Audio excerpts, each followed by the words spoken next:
Hi there, my name is Diane. I'm a frosted Canadian, as I'm sure many Canadians are right now. Today is April the 20th. This is my first video. You're going to get some awesome editing. And with that, actually, I'd like to talk about our media because when I see headlines like this, and I remember back in the day reading headlines and articles like this, it makes me wonder, are we getting played? Now, this article here can be found online. It is a 2011 archive from Maclean's magazine. Anyone who's not familiar with it, it was right-leaning at the time. I can't imagine that if it's still around. It is changed its ways. But anyways, that is readily available if anyone wants to read it. But I don't understand the contradictions. And so that's why I want to know really if we're getting played by our media. Now, back in 2007, we were seeing headlines like this, but we were also seeing headlines like this because there was the front runner for the American election and now former President Obama who was running at the time. And the economy was collapsing. There was war in Iraq. The Americans were tired of it. The middle class squeeze was on, and with the economy collapsing the way that it was getting worse for just everyday people. So there was a lot of anger. And I remember Rick Santelli being on the floor of the bond market, reporting for CNBC, looking up at the camera and saying, we need a Tea Party movement. Rand Paul got a hold of that. It became MAGA after 15-year evolution. So I remember back then, because like President Obama, the whole world was afire when he was running for president.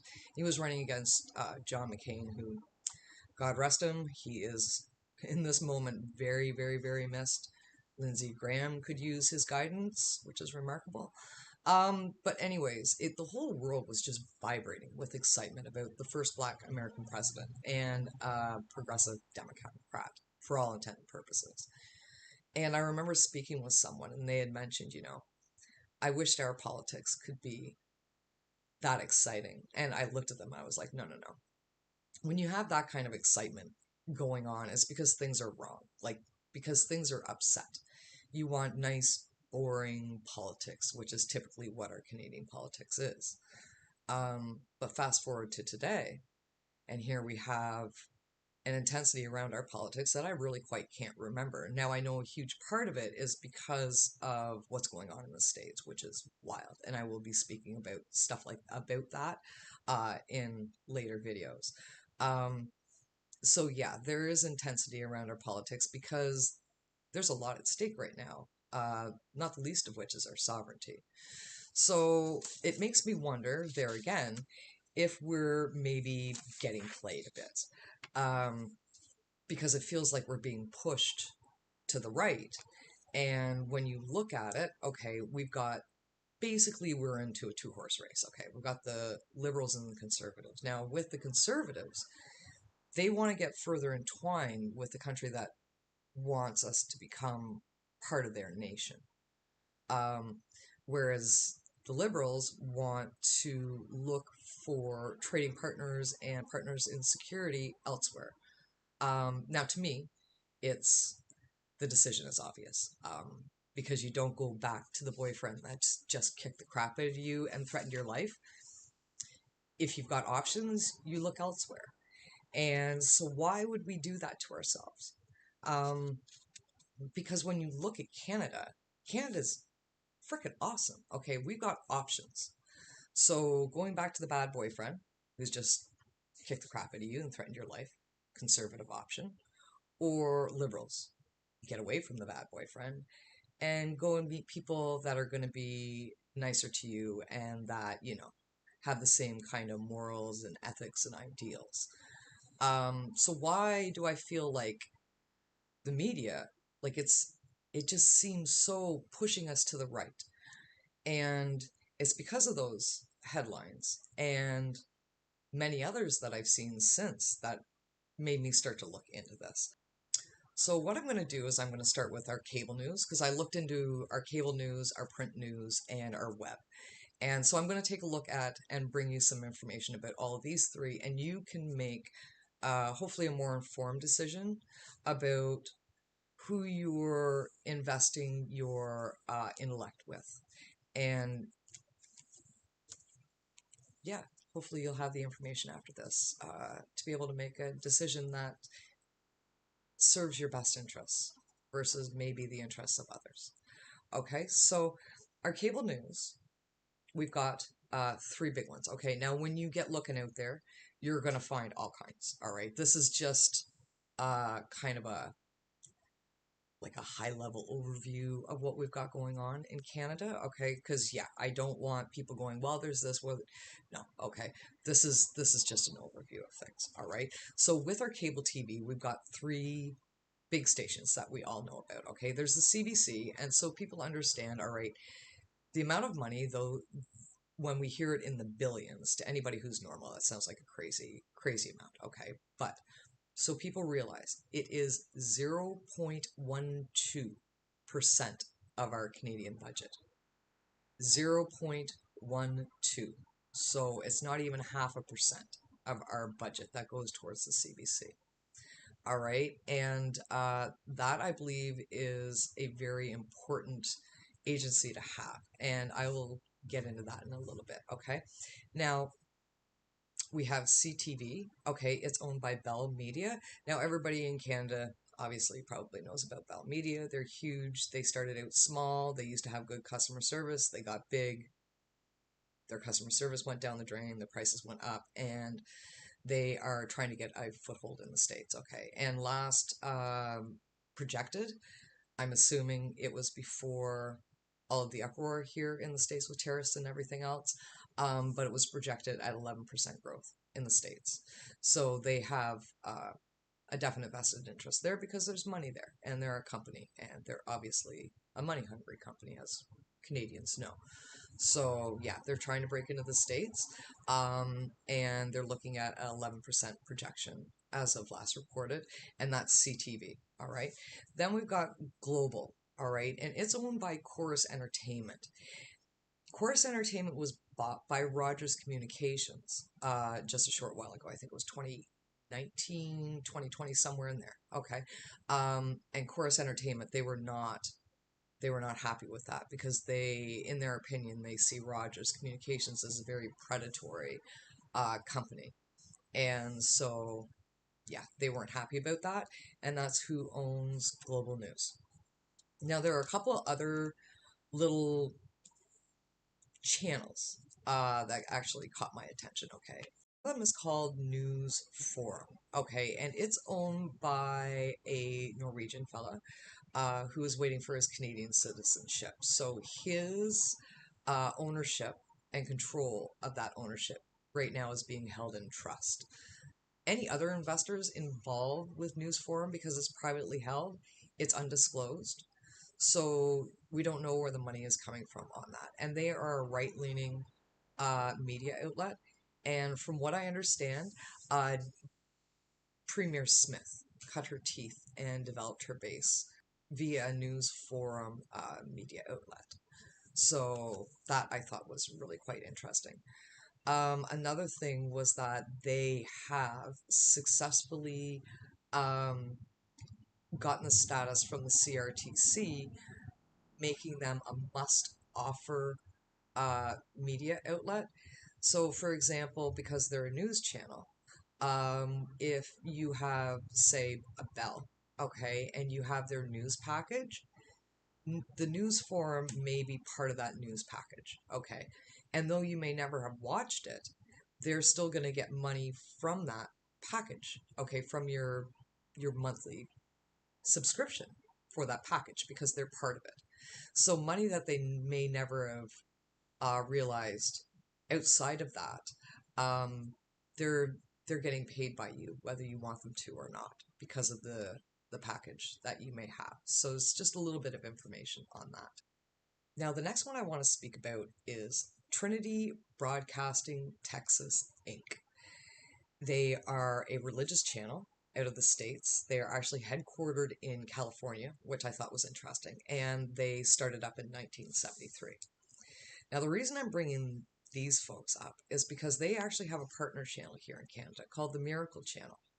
They're again a Christian religious channel that reaches actually, when you take a look at their statistics, anywhere between 4.6 and 5.3 million Canadians is their viewership. Now, why that? It just so happens that they own Bridge City News in Alberta. And it was on Bridge City News that I saw a piece done by them.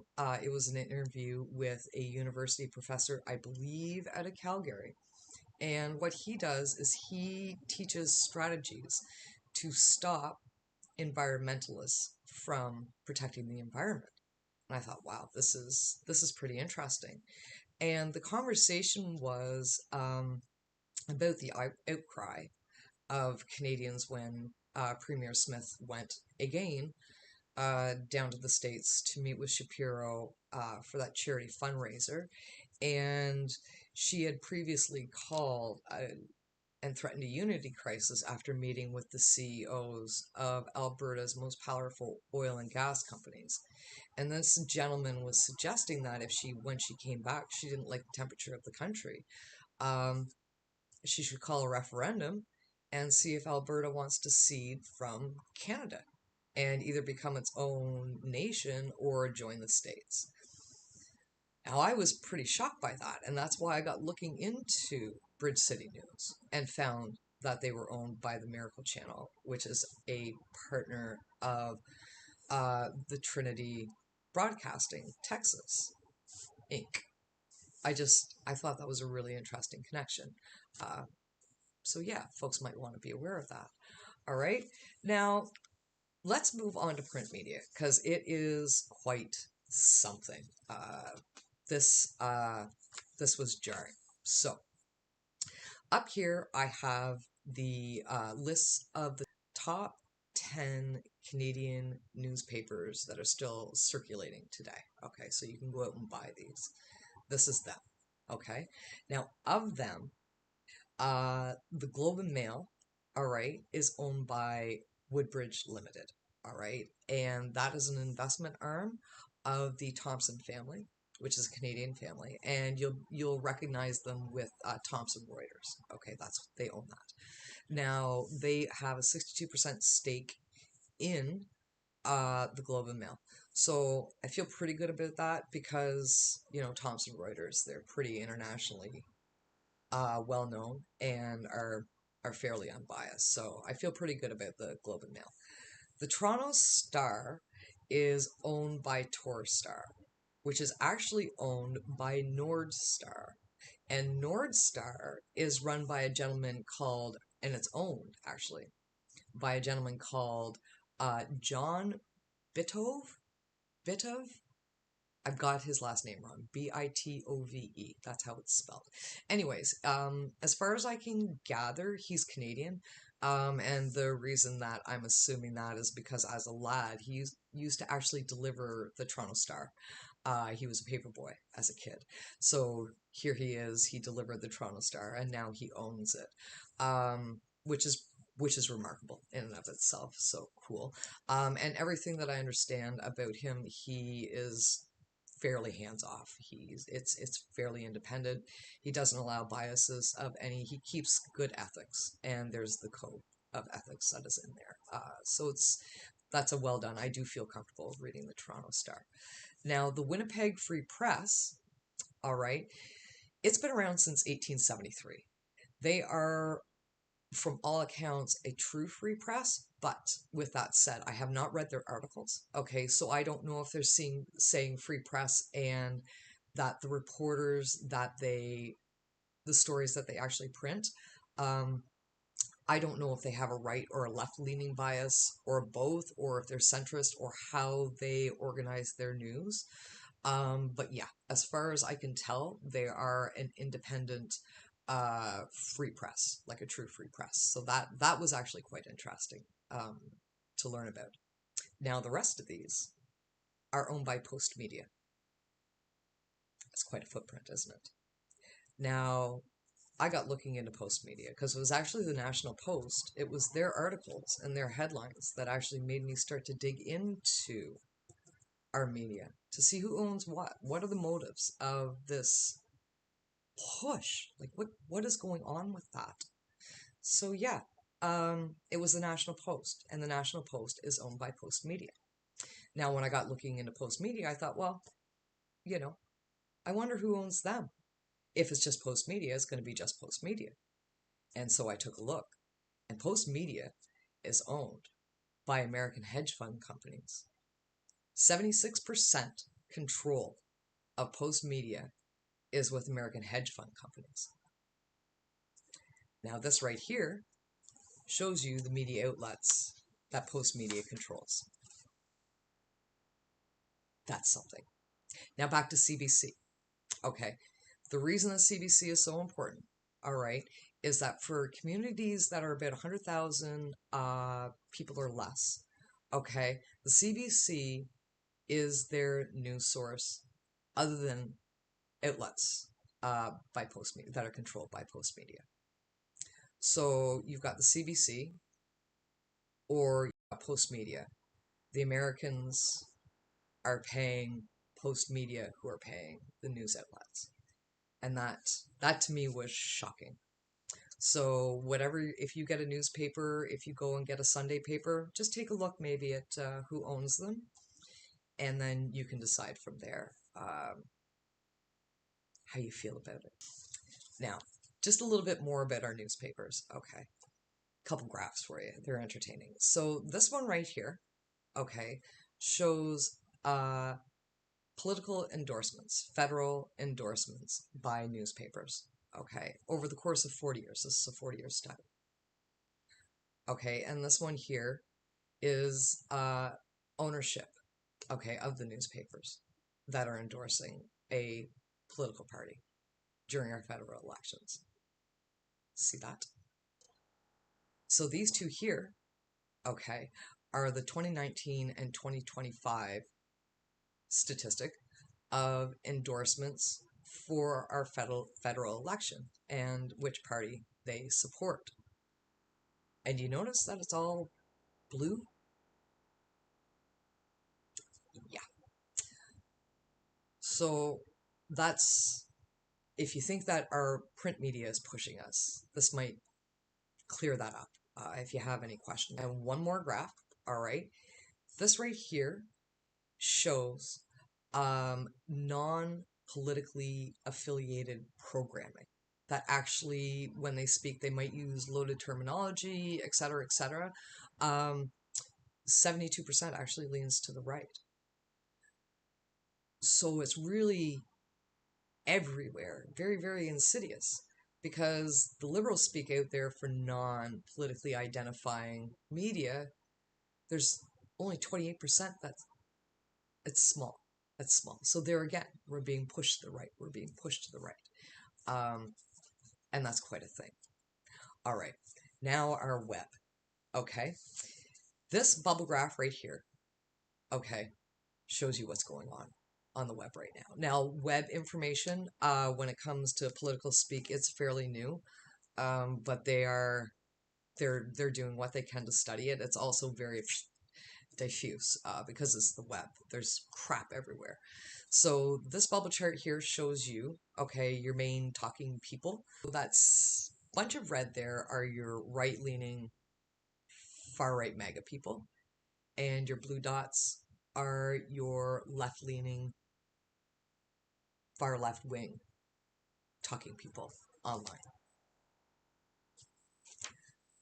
It kind of shows how you're being led. Okay, the silos and the algorithms and everything else that are happening online. That's what they're seeing online. You see, when you see things like this, it makes me really kind of wonder if that's why someone like Premier Smith is so emboldened to go down to the States and just really mess around with things in ways that are borderline treasonous. And many Canadians were saying it was treasonous. I personally think it It was traitorous. But there again, who am I, right? But she's emboldened for a reason, and that might be it. And the same with Pierre Polyev, which, just a little something something, folks. Um, Here's an article by the Walrus. All right. It was done with a former security official who does security clearances for politicians. And he's suggesting that the reason Polyev is not getting his security clearance is because it will make it so he cannot lie. Isn't that remarkable? So he would rather lie and have the ability to lie than take an interest in Canada's national security. Just little bits when you're out there hearing and seeing and feel like you're being pushed to the right, and you're like, why is this guy able to lie about things? Um, well, now we know he's comfortable within his media silo, and the security clearance, the lack of a security clearance, fairly gives him free reign to say whatever he wants and not be checked on it. So that is going to be it for today. Thank you very much if you stuck around this long. If you like what I brought you, feel free to click subscribe. Either way, if you found the information valuable, if you believe that someone is being tilted specifically because of our media, take that information, share it with them. Because I think it's really, really important that we don't fall off of the same precipice that they did down in the States. And next time, so folks know, I'm going to be talking about the grocery store corporations. Oh, yes. I have found out a lot of information right there. My head is exploding like everybody else's. And so I'm going to bring this to you. I'm going to let you know what I'm going to be doing. And hopefully people are going to be able to do something maybe akin, just to help ourselves out and to tell them, no, no, no, no, no. We're done with you. Okay, so for today, this Easter Sunday, I hope you enjoy it. And this Frosted Canadian, I'm out.